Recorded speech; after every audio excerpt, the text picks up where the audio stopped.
ಅಯ್ಯೋ ರಾಮ, ವೆಜ್ ಪಲಾವ್ನ ಹೇಗೆ ಮಾಡೋದು ಅಂತ ನೀವು ಯೋಚನೆ ಮಾಡ್ತಾಯಿದ್ರೆ ದಯವಿಟ್ಟು ಈ ವಿಡಿಯೋನ ನೋಡಿ. ತುಂಬಾ ಈಸಿಯಾಗಿ ಪಲಾವ್ ಮಾಡೋದು ಹೇಗೆ ಅನ್ನೋದನ್ನು ನಾನು ಇವತ್ತು ಈ ವಿಡಿಯೋದಲ್ಲಿ ತೋರಿಸ್ತಾ ಇದ್ದೀನಿ. ನೋಡಿ, ಈ ರೀತಿಯಾಗಿ ಬಂದಿದೆ. ಮೊದಲಿಗೆ ಒಂದು ಪಾತ್ರೆಗೆ ಎಣ್ಣೆಯನ್ನು ಹಾಕಿ ಸಾಸಿವೆಯನ್ನು ಹಾಕ್ಕೊಳ್ಳಿ. ಆಮೇಲೆ ಈರುಳ್ಳಿಯನ್ನು ಹಾಕ್ಕೊಳ್ಳಿ. ಅದು ಸ್ವಲ್ಪ ಕಲರ್ ಬರೋವರೆಗೂ ಕೂಡ ಫ್ರೈ ಮಾಡ್ಕೊಳ್ಳಿ. ಮತ್ತೊಮ್ಮೆ ಈ ರೀತಿ ಫ್ರೈ ಮಾಡ್ಕೊತಾ ಇರಿ. ಹಾಗೆ ಅದಕ್ಕೆ ಕರಿಬೇವನ್ನು ಕೂಡ ಸೇರಿಸಿ. ಮತ್ತು ನಾನಿಲ್ಲಿ ಪಲಾವ್ ಎಲೆ, ಪಲಾವ್ ಮೊಗ್ಗು, ಆಮೇಲೆ ಹೂವು ಅಂತ ಬರುತ್ತೆ ಅದು, ಮೇಥಿ ಸೊಪ್ಪು, ಗೋಡಂಬಿ, ಕರಿಮೆಣಸು, ಚಕ್ಕೆ, ಲವಂಗ ಈ ರೀತಿ ಐಟಮ್ಸ್ನ ಹಾಕ್ಕೊಂಡಿದ್ದೀನಿ.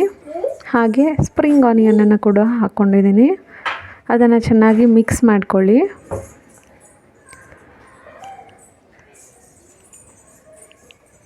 ಇದು ಹಸಿ ವಾಸನೆ ಹೋಗೋವರೆಗೂ ಕೂಡ ನೀವು ಚೆನ್ನಾಗಿ ಫ್ರೈ ಮಾಡ್ಕೋಬೇಕು.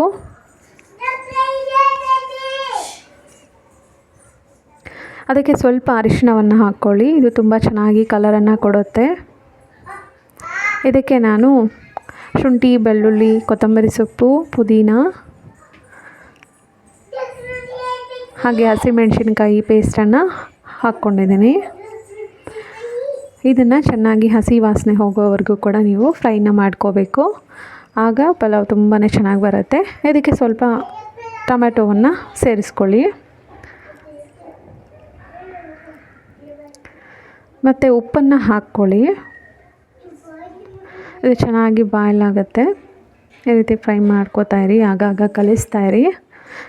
ಮತ್ತು ಇದಕ್ಕೆ ನೀವು ಯಾವುದೇ ರೀತಿಯಾದಂತಹ ತರಕಾರಿಗಳನ್ನ ಬೇಕಾದರೂ ಕೂಡ ಹಾಕ್ಕೋಬೋದು. ನಾನಿಲ್ಲಿ ಬಟಾಣಿ ಮತ್ತು ಆಲೂಗಡ್ಡೆಯನ್ನು ಹಾಕ್ಕೊಂಡಿದ್ದೀನಿ.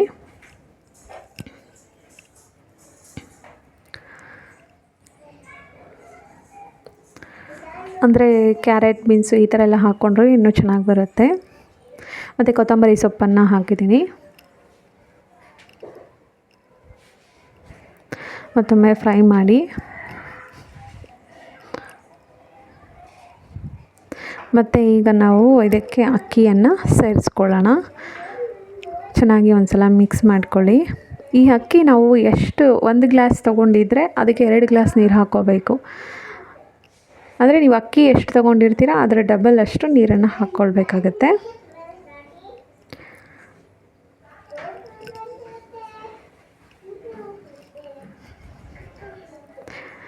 ಈ ರೀತಿ ನೀರನ್ನು ಸೇರಿಸಿದ್ದಾದಮೇಲೆ ನೀವು ಕೊನೆಗೆ ಒಂದು ಸಲ ವಿಷಲ್ ಹಾಕೋದಕ್ಕೂ ಮುಂಚೆ ಒಂದು ಸಲ ಉಪ್ಪು, ಖಾರ ಎಲ್ಲ ಕರೆಕ್ಟಾಗಿದೆಯಾ ಅಂತ ಒಂದು ಸಲ ಚೆಕ್ ಮಾಡ್ಕೊಳ್ಳಿ.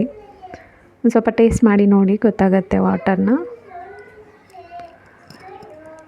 ಈ ರೀತಿ ಸ್ವಲ್ಪ ನಾವು ಟೇಸ್ಟ್ ಮಾಡಿದ್ರೆ ಗೊತ್ತಾಗತ್ತೆ. ಮತ್ತು 2 ವಿಷಲ್ ಬರೋವರೆಗೂ ಹೋಗಿಸಿ. ಈಗ ನೋಡಿ.